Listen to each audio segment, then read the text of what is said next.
Microsoft എക്സലിൻ്റെ ഒരു introduction class ഒന്ന് നമുക്ക് നോക്കാം. നമുക്ക് ആദ്യം മൈക്രോസോഫ്റ്റ് എക്സൽ എന്ന് പറയുന്ന സോഫ്റ്റ്വെയർ എങ്ങനെ ഓപ്പൺ ചെയ്യാമെന്ന് നോക്കാം. നമ്മുടെ ഡെസ്ക്ടോപ്പിനകത്ത് ഈ ടാസ്ക് ബാറിൽ നമ്മൾ സെർച്ച് ചെയ്യാം. എക്സൽ എന്ന് EXCL എക്സൽ എന്ന് കൊടുത്തു കഴിഞ്ഞാൽ നമുക്കൊന്ന് കാണിക്കും എക്സൽ. ഞാൻ മൈക്രോസോഫ്റ്റ് എക്സൽ ജസ്റ്റ് ക്ലിക്ക് ചെയ്ത് ഓപ്പൺ ചെയ്തു. ഓക്കെ,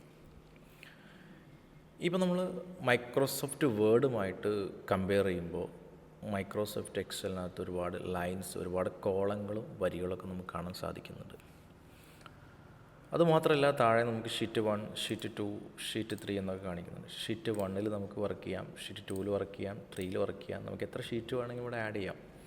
അപ്പോൾ നമ്മൾ എക്സൽ വർക്ക് ബുക്കിനകത്തുള്ള ഓരോ പേജുകളെ നമുക്ക് ഷീറ്റ് എന്ന് പറയാം. അപ്പോൾ എന്താണ് മൈക്രോസോഫ്റ്റ് എക്സൽ എന്ന് ചോദിച്ചാൽ നമുക്ക് പറയാം, Microsoft Excel is a work sheet program or spreadsheet program. Microsoft എക്സലിനെ വർക്ക് ഷീറ്റ് പ്രോഗ്രാം എന്ന് വിളിക്കും, അല്ലെങ്കിൽ സ്പ്രെഡ്ഷീറ്റ് പ്രോഗ്രാം എന്ന് വിളിക്കും. It is used for automatic calculations. ഇത് ഉപയോഗിക്കുന്നത് നമ്മൾ ഓട്ടോമാറ്റിക് കാൽക്കുലേഷന് വേണ്ടിയിട്ടാണ്. അതായത് ഒരു കാൽക്കുലേഷൻ ചെയ്ത് കഴിഞ്ഞാൽ അതിൻ്റെ തുടർച്ചയായിട്ടുള്ള കാൽക്കുലേഷൻസ് ഓട്ടോമാറ്റിക്കായിട്ട് നമുക്ക് ലഭിക്കും. Okay, it is used to create mark list, price list, salary table, item table etcetera. നമുക്ക് സാലറി ടേബിൾ ഉണ്ടാക്കാൻ പറ്റും, പ്രൈസ് ലിസ്റ്റുകൾ ഉണ്ടാക്കാൻ പറ്റും. ഓക്കെ, അപ്പോൾ നമുക്ക് സാലറി ടേബിളുകൾ, പ്രൈസ് ലിസ്റ്റുകൾ, മാർക്ക് ലിസ്റ്റുകൾ എക്സെട്ര മുതലായവ നമുക്ക് ക്രിയേറ്റ് ചെയ്യാൻ പറ്റും. അപ്പോൾ നമുക്ക് ഒരുപാട് തരത്തിലുള്ള ടേബിളുകൾ ഓരോ സ്ഥാപനത്തിനും അനുസരിച്ചിട്ടുള്ള വർക്കുകൾ നമുക്ക് ഇതിനകത്ത് ചെയ്യാൻ പറ്റും. കാൽക്കുലേഷൻസ് ആണ് കൂടുതലായി. നമുക്ക് അക്കൗണ്ട്സ് ഒക്കെ മെയിൻറ്റെയിൻ ചെയ്യാൻ പറ്റുന്ന ഒരു ആപ്ലിക്കേഷനാണ് എക്സൽ എന്ന് പറയുന്നത്. ഇത് മൈക്രോസോഫ്റ്റ് എന്ന് പറയുന്ന കമ്പനി ഓഫീസിലെ വർക്കുകളൊക്കെ ചെയ്യാൻ വേണ്ടിയിട്ട് പുറത്തിറക്കിയ ഒരു സോഫ്റ്റ്വെയർ പാക്കേജിനെയാണ് നമ്മൾ മൈക്രോസോഫ്റ്റ് ഓഫീസ് എന്ന് പറയുന്നത്. അതിനകത്ത് വരുന്നൊരു പ്രോഗ്രാം മാത്രമാണ് മൈക്രോസോഫ്റ്റ് എക്സൽ എന്ന് പറയുന്നത്. Microsoft Word, Microsoft Excel, PowerPoint, Access, OneNote എന്നൊക്കെ പറഞ്ഞ് കുറേ പ്രോഗ്രാമുകൾ കൂടി ചേർന്നാണ് മൈക്രോസോഫ്റ്റ് ഓഫീസ് എന്ന് പറയുന്നത്. അതിനകത്ത് വരുന്ന ഒരു ആപ്ലിക്കേഷൻ മാത്രമാണ് മൈക്രോസോഫ്റ്റ് എക്സൽ എന്ന് പറയുന്നത്. അപ്പോൾ എക്സലിനകത്ത് പ്രധാനമായിട്ടും കാൽക്കുലേഷൻസ് ആണ് വരുന്നത്. നമ്മൾ വേർഡിനകത്ത് കൂടുതലും ടൈപ്പിംഗ് ആണ് നമ്മൾ ചെയ്യാറ്. ഇവിടെ നമ്മൾ കൂടുതലും കാൽക്കുലേഷൻസ് ആണ് നമുക്ക് വരുന്നത്.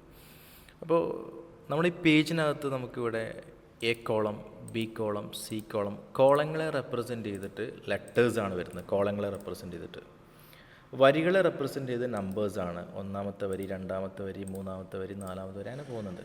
അപ്പോൾ നമുക്കിവിടെ സ്ക്രീനിൽ കാണാൻ പറ്റുന്നത് 41 റോസ് ആണ് കാണാൻ പറ്റുന്നത്. അതുപോലെ കോളങ്ങൾ എന്ന് പറഞ്ഞാൽ നമുക്കിവിടെ AC വരെ കോളങ്ങൾ കാണുന്നുണ്ട്. അതായത് നമ്മൾ റോ എന്ന് പറഞ്ഞു കഴിഞ്ഞാൽ നമുക്ക് താഴോട്ട് ഇങ്ങനെ എത്ര വേണമെങ്കിൽ നമ്മൾ മൗസ് ഇങ്ങനെ നമ്മൾ സ്ക്രോൾ ചെയ്ത് കഴിഞ്ഞാൽ നമുക്കിങ്ങനെ കാണാൻ പറ്റും. താഴേക്ക് ഇങ്ങനെ വരികളുടെ എണ്ണം കൂടി വരുന്നു. അപ്പോൾ ഒരുപാട് വരികളുണ്ട്. അപ്പോൾ നമുക്ക് ലക്ഷക്കണക്കിന് വരികളുണ്ട് ഒരു ഷീറ്റിനകത്ത്.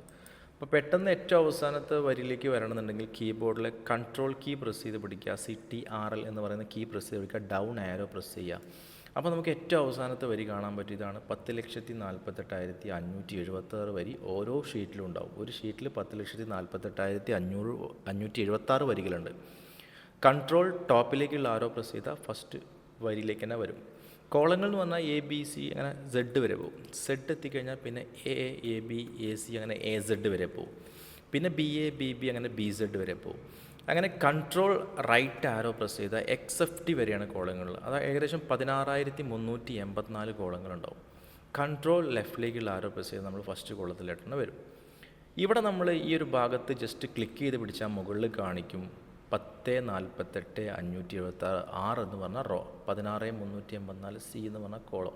അപ്പോൾ ഞാൻ 10,00,000 വരികളും 16,000 കോളങ്ങളും ഞാൻ സെലക്ട് ചെയ്തിട്ടുണ്ട് എന്നുള്ളതാണ്. ഞാൻ ക്ലിക്ക് ചെയ്ത് പിടിക്കുമ്പോൾ കാണിക്കുന്നു. ഓക്കെ, ഇവിടെ നമ്മൾ ഈ ഒരു ഭാഗത്തെ പറയുന്ന പേരാണ് ഫോർമുല ബാർ എന്ന് പറയുന്നത്. അപ്പോൾ നമ്മൾ ഈ എക്സലിൽ ഈ ബോക്സുകളെ പറയുന്ന പേരാണ് സെൽ എന്നാണ് പറയുക. അത് വളരെ ഇമ്പോർട്ടൻ്റ് ആയിട്ടുള്ളതാണ് സെൽ എന്ന് പറയുന്നത്.